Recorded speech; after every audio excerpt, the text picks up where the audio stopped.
Happy Tuesday, parents. We at IES Länna always start every year by being really clear with our students about our expectations of them and our expectations of ourselves. And what I realized is that we've never been crystal clear with you as parents what our expectations of you are. And this is really silly because you affect your child's education, you affect our teachers' environment so much, and it's so important for us to all be on the same page with how we work and why we do the things that we do. So today I'm going to give you 3 really clear and really basic expectations that I have for you as parents at IES Länna. The first is that we all follow our 4 core values. Now, this seems really silly, but it's so important that you are invested in our values just as much as we expect our students and our staff to. You also need to be respectful, practice safety, be honest, and work hard. Now, your way of working with these values is very different than ours, but your behavior and your involvement with the school needs to be in line with the 4 core values. Because as I say to my staff at the beginning and the middle and the end of every school year, is that if we make excuses about why we can't or don't need to follow one or more of the values, our kids are going to say the same thing. They're going to make the same excuses. There is no reason for us to be disrespectful. There is no reason for the adults to be unsafe or dishonest or to not work hard. If we expect our students to do these things, we need to lead by example and do them ourselves. And I am very tough with my staff about these, that there is no exception. And obviously, we're human, and just like the students, sometimes we mess up. But we always look back at our behavior and make a change because the values apply to us. And the values apply to you as well. So when you're communicating with the school, or when you're coming to pick up your child from fritids, or when you're coming in for a development talk, the 4 core values apply to you as well.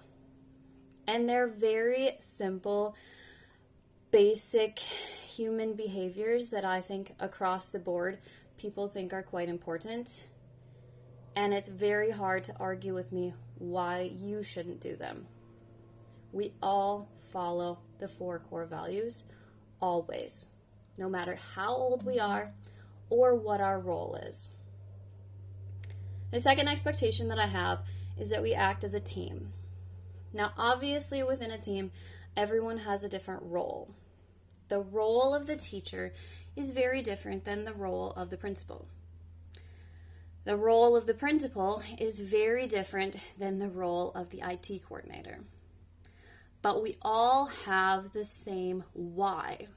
Even though the what of our job is very different, we all have the same why. And our why is to create the best learning environment possible for our students to grow and thrive. That why is your why as well, even though you have a really different role. You're not in the classroom, you're not at reception, you are not logged into an IES Länna staff account, but you are on the same team because you also have the same why. You are wanting your child to learn and grow as much as possible within their time at our school. So even though we have very different whats of our job, since our why is the same, we are on the same team and we work together. And we respect each other's different whats. I know that your job is going to look different than mine.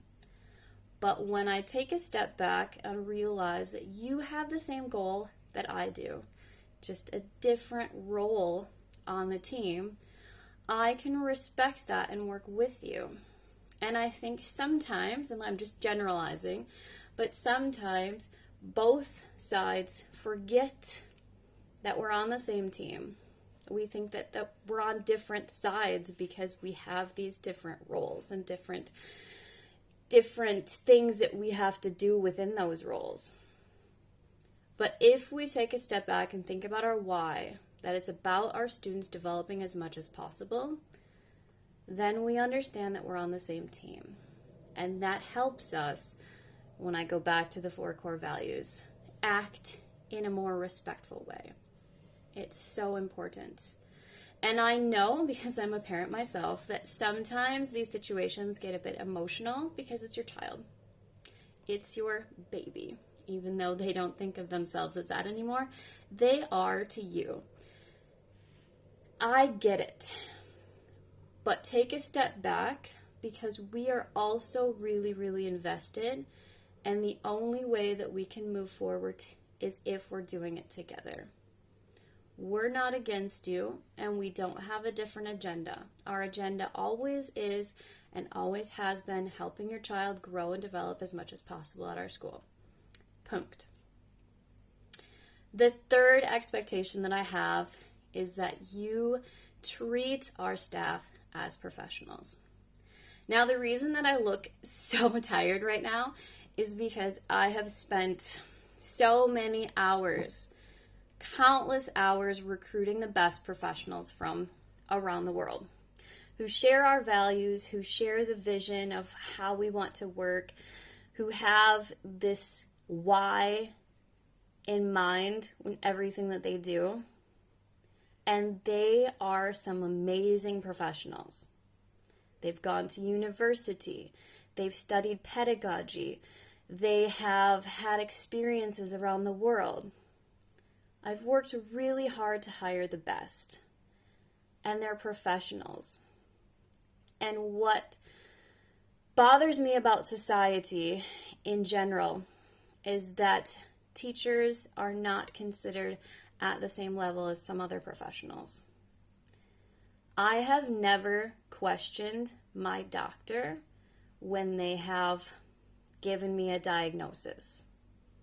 Maybe I was shocked, maybe I didn't like what I heard, but I didn't tell them that they were wrong. Because I don't know as much as they do. I didn't go to med school. I don't have the training and the education, the background and experience. Same with when I go to the dentist. Maybe I don't like what they tell me. Maybe I don't want a filling in the cavity in my tooth. But I trust that my dentist knows what they're doing because it's their job and they are a professional. The same goes for the staff. They're really well educated and trained, and they work so hard to always be doing the right thing for your child. You may not always agree with everything that they're doing in their lessons. You may not think that it's the way that you would do things if you were the French teacher or the music teacher or the PE teacher. But these are the professionals that we've chosen because their why is in line with ours. And we trust that these professionals have the best interest of your child in mind and that they have a plan with what they're doing. And have a discussion with them about why they're doing these things. They have some amazing answers because we're not teaching within a small square box. We have out-of-the-box thinkers at our school, and it makes me very proud. So treating our staff as professionals is very, very important to allow them to feel that they have the mandate to educate your child in the best way possible. And on that same note, as professionals, you don't call your dentist at 10 o'clock at night. You don't expect your dentist to answer your emails on Sundays. Please be mindful of this as well, that the teachers who work at our school, the staff who work at our school, this is a passion. It is a lifestyle for many of them, but I also want to protect my staff as people. and let them be people outside of work time. I know it's hard for me because I work a lot and the school is to some extent my baby as well. But I also have a life outside of the school. So when you are tempted to make that phone call or send that email, give it a second thought. Is it an emergency? Maybe you do have time in the evening that you don't have in the morning. Schedule the email. It's a wonderful feature. Schedule it. Because even though the teachers are not supposed to be working at all hours, a lot of them are doing planning in the evenings and on the weekends. They are working with things to try to catch up so they can spend more time with your child at school. I love this. But those emails that are emotionally loaded or potentially stressful, schedule those for a time that's within the teacher's working time. Because I know my staff, and they'll probably read it. If it's late at night, early in the morning, or on a weekend, because they're always checking these things.